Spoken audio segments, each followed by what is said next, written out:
কর্মী সম্মেলনের সম্মানিত বিশেষ অতিথি জননেতা সাইফুল আলম খান মিলন বক্তব্য রাখছেন।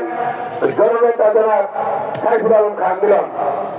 আলহামদুলিল্লাহ রাব্বিল আলামিন, আসসালাতু ওয়াসসালামু আলা রাসূলিল কারীম ওয়া আলা আলিহি ওয়া সাহবিহি আজমাইন। আজকের এই কর্মী সম্মেলনের সম্মানিত সভাপতি, আমাদের মাঝে প্রধান অতিথি হিসেবে উপস্থিত আছেন জামাতে ইসলামী বাংলাদেশের সম্মানিত আমির মোহতারাম ডাক্তার শফিকুর রহমান সাহেব, উপস্থিত আছেন শিবিরের সভাপতি এবং সমবেত কর্মী ভাইরা, ভাই বন্ধুরা, আসসালামু আলাইকুম ওয়া রাহমাতুল্লাহ।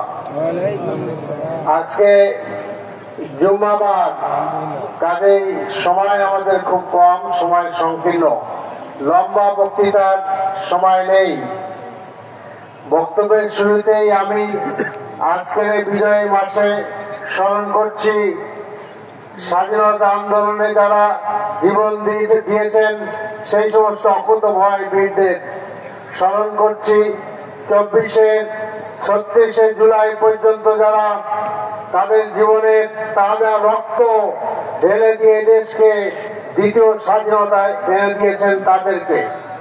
সম্মানিত ভাইরা আমার, আওয়ামী দুঃশাসনের এই 15.5 বছরের ইতিহাস সম্ভবত লেখা শেষ হবে না এবং এটা লিখতে লিখতে কলম শুকিয়ে যাবে। তারা এমন কোন অপকর্ম নাই যেটা তারা করেন নাই।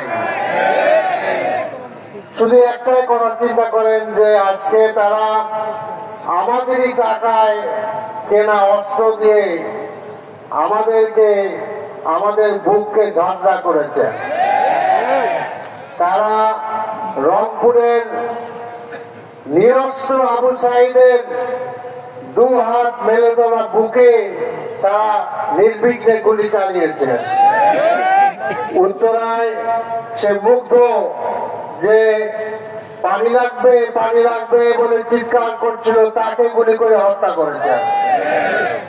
শুধু তাই নয়, এই হত্যা নৃশংসতার শেষ নেই, আমাদের আবিষ্কারের আরো বহু বাকি আছে। সেই আশুলিয়াতে হত্যা করার পরে লাশগুলোকে আগুন দিয়ে পোড়ানো হয়েছে। আমি আইন শৃঙ্খলা বাহিনীর প্রতি নিবেদন করতে চাই যে আপনারা নিজেরাই চিন্তা করে দেখুন এটা কি ধরনের নৃশংসতা।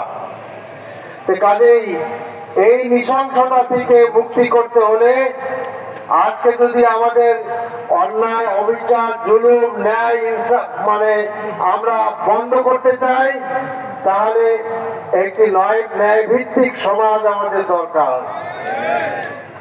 আর ন্যায় ভিত্তিক সমাজ কায়েম করতে পারে একমাত্র ইসলাম। অন্য কোন আদর্শ দ্বারা ন্যায় ভিত্তিক সমাজ কায়েম সম্ভব নয়। এদেশে বহু তন্ত্র মন্ত্রের আপনার পরীক্ষা নিরীক্ষা হয়েছে। সমস্ত তন্ত্র মন্ত্র আজকে আমরা দেখেছি যে ব্যর্থ হয়েছে আর কি। কাজে এদেশের মানুষ যাদের ঘুম ভাঙে মুয়াজ্জিনের আযানের সুরে, তারা আজকে এদেশের কোরআনের শাসন চায়। আমরা চাই কোরআনের শাসন।